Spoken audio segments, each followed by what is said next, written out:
Bien. Là, je vous entends. Je Oui. repose ma question, Monsieur Vermeuren. Est-ce qu'il est possible, selon vous, que Bouteflika aujourd'hui dise « je ne me représente pas » ? Oh, écoutez, ça dépendrait exclusivement d'une évolution grave de son état de santé, me semble-t-il. Donc, il paraît qu'il doit revenir aujourd'hui de l'hôpital de Genève et présenter justement sa candidature. Donc, arriver jusque-là pour dire non, c'est pas, si vous permettez l'expression, c'est pas le genre de la maison. Il est très probable qu'il dépose sa candidature. Monsieur Vermeuren, il doit le faire en personne. Ça veut dire que aujourd'hui, on va le voir en public, il sera visible et on verra dans quel état il est. Oui, enfin, on va le voir. Il est probable qu'il y ait des caméras loin. Il se déplace en fauteuil roulant et il n'y aura certainement pas quelqu'un qui va être à son extrême proximité. Donc, on va le voir de loin, oui. Quel est le sens, selon vous, de la démission hier de son directeur de campagne, directeur qui, voici quelques jours, lui avait conseillé de renoncer ? Écoutez, c'était quelqu'un qui n'était pas très populaire. C'était un ancien Premier ministre qui avait déjà été son directeur de campagne à plusieurs reprises. Et effectivement, il a montré, si on peut dire, du point de vue du pouvoir, un élément de faiblesse. Donc, il a été remercié. C'est même pas vraiment une concession à la rue dans ces conditions, mais ça fait un petit renouvellement de tête sans bouleverser à peu près rien du tout. À partir du moment, Monsieur Vermeuren, où on part du principe que Bouteflika est candidat, combien y aura-t-il finalement, selon ce que vous savez, de candidats à l'élection du 18 avril ? Écoutez, hier, il y avait 4 candidats inscrits. Aujourd'hui, il y en a 2 ou 3 qui ont annoncé le dépôt de leur candidature. Il y en a encore qui s'interrogent, notamment Monsieur Benflis qui n'a pas répondu.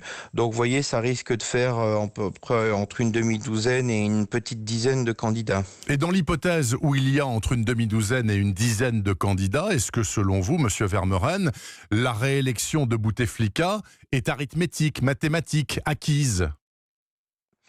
Il faut souligner que les candidats en présence ne sont pas connus, ne sont pas soutenus par des forces politiques particulières, que les partis les plus connus, ça ne veut pas dire qu'ils ont beaucoup d'audience parce qu'ils sont faibles, ont appelé au boycott de l'élection. Et donc, selon toute vraisemblance, comme les partis de l'Alliance au pouvoir se sont réunis, oui, M. Bouteflika va gagner les élections parce que, disons qu'il y a un rôle de l'administration, il y a une absence de participation de la population et il n'y a pas vraiment de personnalité. Alors, il y a un seul candidat de l'armée en réserve, si je puis dire, Oui. qui apparemment n'appartient pas au camp présidentiel, mais ça peut être un candidat qui est là en cas de coup dur parce que la santé du président, de toute manière, est extrêmement fragile. Et comment percevez-vous le cas très particulier de Monsieur Nekach, qui est pour le moment en résidence surveillée, là, à Alger ? Écoutez, c'est un candidat qui est très visible, puisqu'il utilise beaucoup les réseaux sociaux. Oui. Et les Algériens, je crois, sont 20 millions sur les réseaux sociaux, qui n'a pas sa langue dans sa poche. On dirait en France que c'est un populiste qui a exercé ses talents en France puis en Algérie, avec des mots très durs pour le pouvoir. Et donc, dans ces conditions, il est peu probable qu'on le laisse concourir parce que ce serait un spectacle certainement pendant la campagne que les autorités ne veulent pas.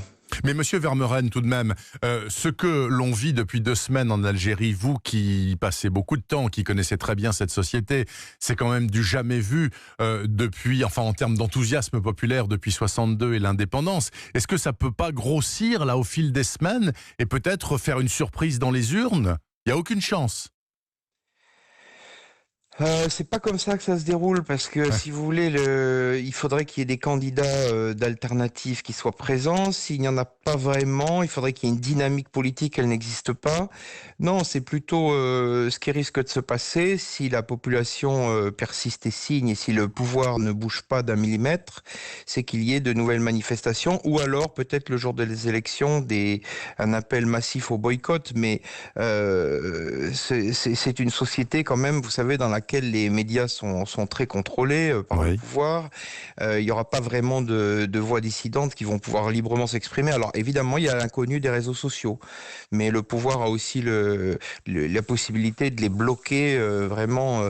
Donc ces grandes manifestations, c'était un coup d'essai important vendredi. Le contrat a été rempli, mais on voit que du côté du pouvoir, il n'y a pas d'évolution, il ne se passe rien. Donc la démission dont vous parliez est tout à fait secondaire, je dirais.